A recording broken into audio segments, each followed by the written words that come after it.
This is Coffee with God, and I am Father Jose. Let us begin this day with the Word of God and a short reflection. A reading from the Holy Gospel according to John, chapter 14, verses 6 to 14. The passage is taken from the Message version of the Bible. Jesus said, "I am the road, also the truth, also the life. No one gets to the Father apart from me. If you really knew me, you would know my Father as well. From now on, you do know him. You've even seen him." Philip said, "Master, show us the Father, then we'll be content." "You've been with me all this time, Philip, and you still don't understand. To see me is to see the Father. So, how can you ask, 'Where is the Father?' Don't you believe that I am in the Father and the Father is in me? The words that I speak to you aren't mere words. I don't just make them up on my own. The Father who resides in me crafts each word into a divine act. Believe me, I am in my Father, and my Father is in me. If you can't believe that, believe what you see, these works. The person who trusts me will not only do what I'm doing, but even greater things, because I, on my way to the Father, am giving you the same work to do that I've been doing. You can count on it. From now on, whatever you request along the lines of who I am and what I am doing, I'll do it. That's how the Father will be seen for who he is in the Son. I mean it. Whatever you request in this way, I'll do." The Gospel of the Lord.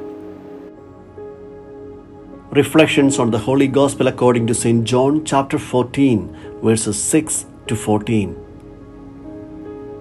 Today we remember two apostles, Philip and James.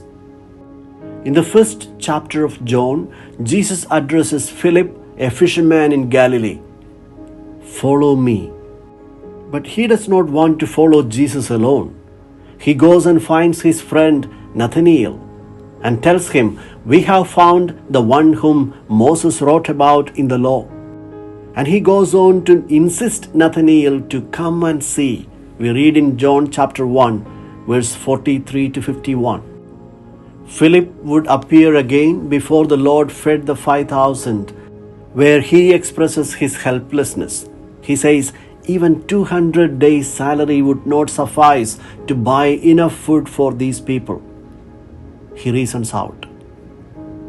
Is it possible that this is what the evangelist was trying to emphasize?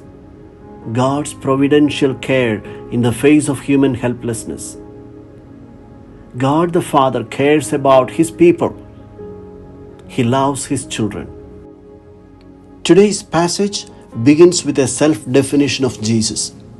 "I am the way, the truth, and the life." God's self-revelation with Moses was the beginning of this pattern when God revealed himself to Moses and said, "I am who I am." In the New Testament, Jesus continues that pattern. "I am the vine, and you are the branches. I am the good shepherd. I am the gate. I am the light of the world. I am the bread that comes down from heaven." And today he adds to that list of "I am." In today's gospel, Philip has one request. "Lord, show us the Father, that is enough." And Jesus teaches him and us the way to see the Father. "No one comes to the Father except through me." Those who follow Jesus see the face of God the Father. In other words, the face of the Father in heaven is revealed to humankind through the person of Jesus. Jesus' love, mercy, and compassion revealed the nature of God the Father. Jesus says, "Whoever sees me sees the Father." Through his life and death, Jesus revealed to the world the possibilities and the power of God's love. There is no other way to know the Father than by adopting Jesus' way, sacrificial love. We say, practice makes perfect.